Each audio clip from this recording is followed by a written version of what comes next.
nous gain problème avec campagne toute autorité. Ça, mon petit Jean perplexe là-dedans.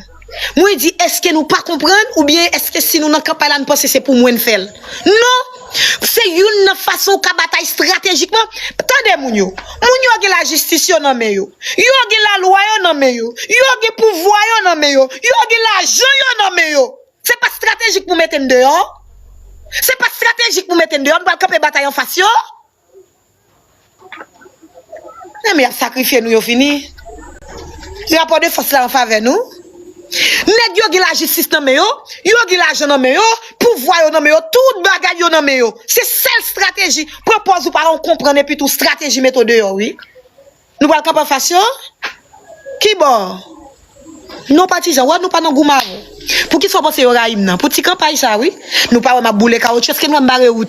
Est-ce que nous ma boule caoutchouc? Est-ce que moi me faire payer l'oc? Non. Nous juges des partisans pas de problème. Moun yo te mettre ban nous pour pétrole là. Ouais moi même. Yo te mettre ban nous pour pétrole. Tout ancien nèg qui te posé candidat ou bien tout ancien nèg qui te dans pouvoir besoin tourner pour moi yo mettre tourner. Pour moi yo mettre tourner. Mais yon nan bagay, yon nan condition. Madame wap là, petit wap là, bien wap là. Et laisse sa bataille là pour commencer. Madame wap là, ou représenter commune nan, madame wap nan commune. Petit wap nan commune nan, bien wap nan commune. Yo te met fout nous pour pétrole nous ka bataille avec.